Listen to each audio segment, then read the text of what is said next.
ढोलकपुर, एक छोटा सा गांव जहां कहत ने जिंदगी को मुश्किल बना दिया है। खुश्क जमीन और पानी की कमी ने लोगों को बेबस कर दिया। इसी गांव का अजय एक ईमानदार और मेहनती शख्स अपने ख्वाबों को पूरा करने की उम्मीद में रामनगर की तरफ निकलता है। वहां उसकी मुलाकात रघु सेठ से होती है, जो उसे काम और इज्जत देता है। लेकिन जब अजय अपनी जमा पूंजी विष्णुपाल नामी जमींदार के पास रखता है तो उसे लालच और धोखे का सामना करना पड़ता है। ये कहानी मेहनत, ईमानदारी और इंसाफ की फतह की एक दिलचस्प दास्तान है, जो ढोलकपुर और रामनगर की सरजमीन पर रकम होती है। लगता नहीं कि अब इस गांव में ज्यादा दिन रहना मुनासिब होगा। काम के लिए बाहर जाना ही पड़ेगा। अजय काम की तलाश में दूसरे गांव की तरफ निकल पड़ता है। चलते चलते वो रामनगर गांव में पहुंच जाता है। वहां उसका रहने का कोई ठिकाना नहीं था और ना ही उसके पास कोई काम था। चलते चलते वो एक अमीर किसान रघु सेठ के पास जा पहुंच। सेठ जी, मैं अजय हूँ, दूसरे गांव से आया हूँ। हमारे गांव में कहत की सूरत हाल है। लोगों के खेत खुश पड़े हैं। गांव में पानी की एक एक बूंद के लिए लोग तरस रहे हैं। अगर आपके पास कोई काम मिल जाए तो बड़ी मेहरबानी होगी। अरे रे, लगता है तेरी हालत बहुत खराब हो गई है। ठीक है, वैसे मेरे पास एक काम तो है, लेकिन लगता नहीं कि तू वो कर पाएगा। सेठ जी, आप फिक्र ना करें, आप मुझे कोई भी काम दे सकते हैं। मैं उसे पूरी मेहनत और ईमानदारी से करूंगा। अच्छा ठीक है अजय, तू कान खोल कर सुन ले। मेरे पास 50 गायें और 50 भैंसे हैं। तुझे हर रोज इन जानवरों का गोबर निकालना होगा और सुबह शाम इन्हें चारा और पानी देना होगा। महीने के आखिर में इस काम के लिए तुझे 200 रुपए मिलेंगे। और हाँ, 2 वक्त का खाना भी हमारी तरफ से मुफ्त मिलेगा। बोलो, क्या तू ये काम कर पाएगा? अरे बाप रे, 50 गायें और भैंसों को संभालना आसान काम नहीं, लेकिन अब मैं कर भी क्या सकता हूँ। और वैसे भी सेठ जी 2 वक्त का खाना भी दे रहे हैं। ठीक है सेठ जी, मैं ये काम कर लूंगा, लेकिन एक गुजारिश है। सेठ जी, अगर आपको कोई एतराज ना हो तो क्या मैं आपकी गायों के साथ गौशाला में रह सकता हूँ? मैं इस गांव में नया हूँ, मेरा रहने का कोई ठिकाना नहीं है। ठीक है अजय, तू गौशाला में रह सकता है। जी, बहुत बहुत शुक्रिया सेठ जी।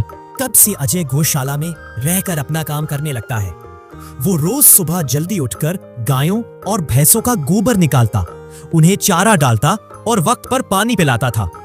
हर रोज अजय अपना काम ईमानदारी और पूरी मेहनत से करता था।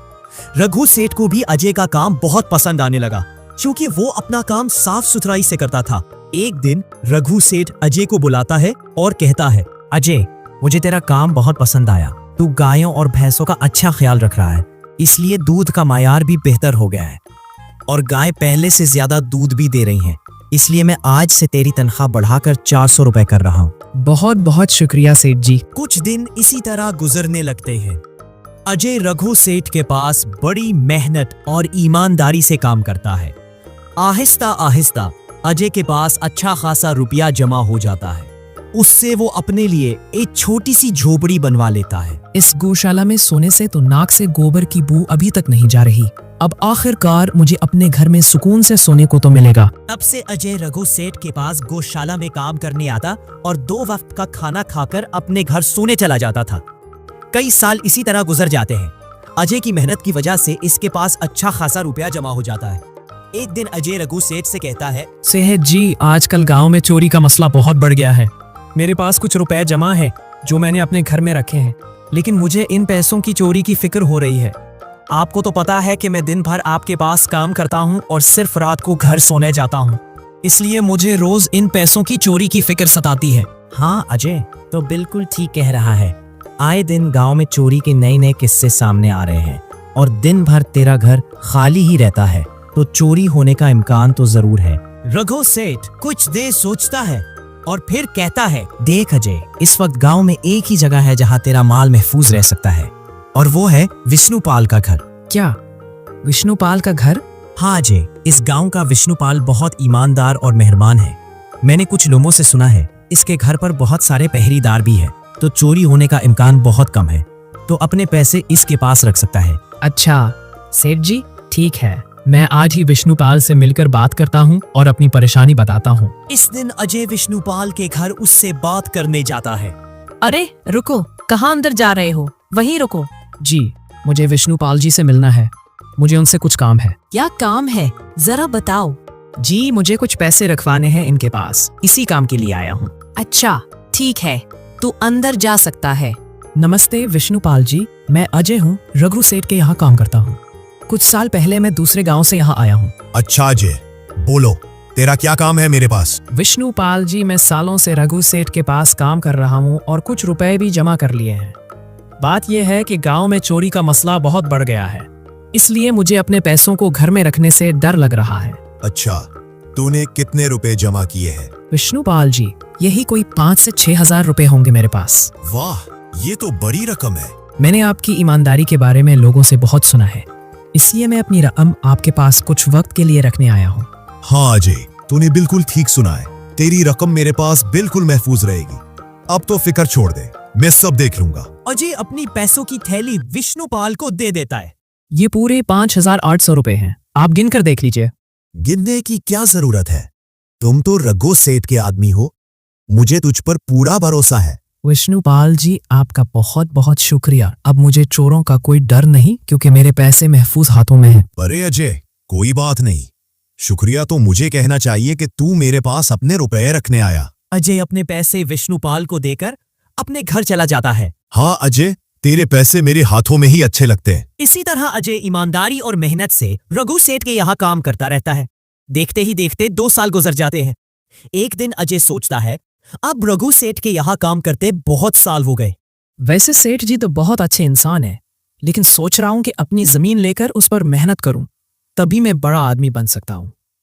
अब जो मेरे पास कुछ पैसे हैं और जो विष्णुपाल के पास रखवाए हैं, उन्हें मिलाकर थोड़ी जमीन खरीद लूंगा। आज ही विष्णुपाल से मिलने जाता हूँ और अपने रुपए मांगता हूँ। ये सोचकर अजय विष्णुपाल के घर चला जाता है। विष्णुपाल जी, मैं अपने रुपए वापस लेने आया हूँ। आपके पास मैंने 5,800 रुपए रखवाए थे। अरे भाई साहब, मैंने तुझे पहचाना नहीं। वैसे तो कौन है? अरे विष्णुपाल जी, मैं अजय हूँ। पिछले साल मैंने आपको पैसे रखवाए थे, कुछ याद आया? अरे भाई साहब, मेरे पास कितने सारे लोग आते जाते हैं पैसे रखने के लिए, और सबके साथ मेरा अच्छा सलूक होता है। वैसे तेरे पास कोई कागजात है? क्योंकि मैं हर शख्स से कागज पर ही लेन देन करता हूँ। किसने कितने पैसे दिए, किसके कितने पैसे रखे हैं, सबका हिसाब रखता हूँ। विष्णुपाल जी, ये आप क्या बात कर रहे हैं? आपकी ईमानदारी देखकर ही मैंने आपको पैसे दिए थे और अब आप ऐसी बातें कर रहे हैं। बराहे मेहरबानी मेरे पैसे मुझे वापस कर दे। हाँ अजय, मैं ईमानदारी से ही काम करता हूँ, इसीलिए तो तुझसे दस्तावेजात मांग रहा हूँ। क्या तुझे नहीं पता कि जब तू किसी से पैसों का लेन देन करता है तो कागज पर लिख कर देना पड़ता है, तो किसी से भी पूछ सकता है। नहीं विष्णुपाल जी, मैं आपके पाँव पड़ता हूँ।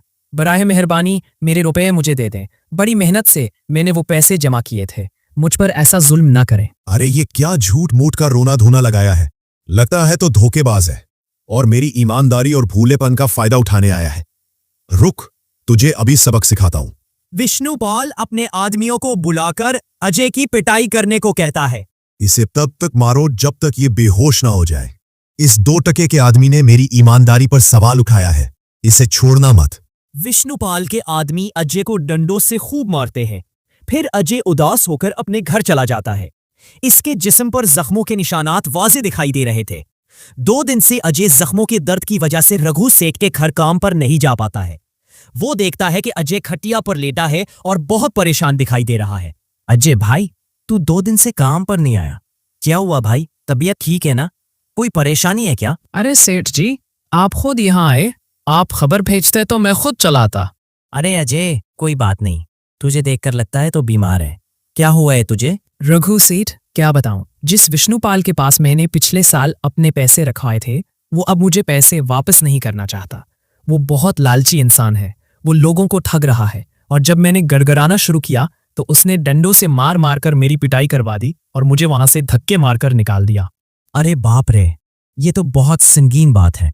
मैंने तो विष्णुपाल के बारे में अच्छा ही सुना था, लेकिन मुझे भी नहीं पता था कि वो इतना बुरा हुआ इंसान है। मुझे माफ कर दे अजय, मैंने ही तुझे विष्णुपाल के पास जाने को कहा था, मेरी भी गलती है। नहीं रघु सेठ, आप तो मेरा भला ही सोच रहे थे। ये तो इस विष्णुपाल का लालच है।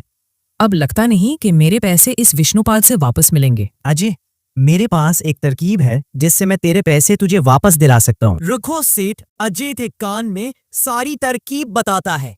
ठीक है सेठ जी, ए ऊपर वाले ये तरकीब कामयाब कर दे। अगले दिन रघु सेठ बहुत सारे पैसों को एक सूटकेस में भरकर खुद विष्णुपाल के घर जाता है। अरे रघु सेठ, आप आज खुद यहाँ? बोलो भाई, इस गरीब के घर कैसे आना हुआ? हमारा तो ये सादत है कि आप जैसे दौलतमंद के कदम हमारे घर में पड़े हैं। नमस्ते विष्णुपाल जी। अरे, आप तो मुझे शर्मिंदा कर रहे हैं। वैसे मैं कुछ महीनों के लिए दूसरे सूबे में तिजारत करने जा रहा हूँ। मैं ये तकरीबन 50,000 रुपए लाया हूँ। मुझे डर है कि कहीं ये चोरी ना हो जाए। क्या आप मेरे सारे पैसे अपने पास संभाल कर रख सकते हैं? आपके सिवा इस गांव में किसी पर भरोसा नहीं कर सकता। अरे रघु सेठ, ये भी कोई पूछने की बात है? मेरे पास आपके पैसे बिल्कुल महफूज रहेंगे। आप बेफिक्र होकर तिजारत करने जा सकते हैं। तभी वहां अजय आ जाता है। अरे अजय, अच्छा हुआ तू आ गया। मैं तेरे पास ही आने वाला था। मुझे माफ करना, उस दिन तुझे पहचान नहीं पाया। बहुत सारे लोग मेरे पास आते हैं तो जरा परेशानी होती है, लेकिन मैं अपनी बातों का बड़ा पक्का हूं। हाँ, रुको, मैं तेरे सारे पैसे अभी देता हूं। विष्णुपाल अजय के सारे पैसे उसे वापस कर देता है। माफ करना अजय, मेरे आदमियों ने उस दिन तेरे साथ बदतमीजी की। मैं आज ही उन्हें नौकरी से निकालता हूँ। अजय बगैर कुछ बोले वहां से चला जाता है। अरे क्या बात है विष्णुपाल जी, आप तो अपनी बातों के बहुत पक्के हैं। तो ठीक है, मैं अपने सारे पैसे आपके पास रख सकता हूँ। रघु सेठ इतना कह ही रहा था कि तभी उसका नौकर आ जाता है। मालिक, अब आपको बाहर के सूबे में जाने की जरूरत नहीं। अभी अभी ताजरों का पैगाम आया है कि वो खुद हमारे गांव आ रहे हैं। अरे ये तो बहुत अच्छी बात हुई। अब मुझे इतनी दूर नहीं जाना पड़ेगा। सुन रहे हो विष्णुपाल जी, ताजिर यहाँ आ रहे हैं। अब मुझे नहीं लगता कि ये पैसे आपके पास रखने का कोई फायदा है। चलो, आपका बहुत बहुत शुक्रिया, आपने इतनी ईमानदारी दिखाई। हाँ, पर अगली बार जरूर आपके पास ही आऊंगा। ये कहकर रघु सेठ और उसका नौकर अपने पैसे लेकर वहां से चले जाते हैं। दत्त तेरी की, ये क्या हो गया? ये 50,000 तो चले गए, और जो अजय के 5,800 रुपए हड़प किए थे वो भी चले गए। बहुत बहुत शुक्रिया सेठ जी। अगर आज आप ना होते तो मेरी सारी जमा पूंजी वो विष्णुपाल हड़प ले जाता। अजय, कोई बात नहीं। जो शख्स मेहनत और ईमानदारी से कमाता है, ऊपर वाला उसका कभी बुरा नहीं होने देता, और जो हराम की कमाई खाता है उसका कभी भला नहीं होने देता। दोस्तों, ये कहानी हमें सिखाती है कि मेहनत और ईमानदारी हमेशा रंग लाती है, चाहे हालात कितने ही मुश्किल क्यों ना हो। सच्चाई और नेक नियति से काम करने वालों को बिल आखिर इंसाफ मिलता है। लालच और धोखाधड़ी वक्ती फायदा तो दे सकती है, लेकिन ईमानदार दिल की फतह हमेशा पायदार होती है। अजय की तरह अपने ख्वाबों पर यकीन रखें, मेहनत जारी रखें और कभी सच्चाई का दामन न छोड़ें, क्योंकि ऊपर वाला हमेशा ईमानदारों का साथ देता है। अगर आपको धौलतपुर में कहत साली की ये दिलचस्प कहानी पसंद आई तो हमारे चैनल को सब्सक्राइब करना ना भूलें। वीडियो को लाइक करें, अपने दोस्तों और फैमिली के साथ शेयर करें और बेल आइकन दबाएं ताकि आपको हमारी नई कहानियों की इत्तला मिलती रहे। आपका एक छोटा सा कमेंट हमारे लिए बड़ी हौसला अफजाई है। तो नीचे कमेंट सेक्शन में बताएं कि इस कहानी का कौन सा हिस्सा आपको सबसे ज्यादा पसंद आया। आए ईमानदारी और इंसाफ की कहानियों को मिलकर फैलाएं।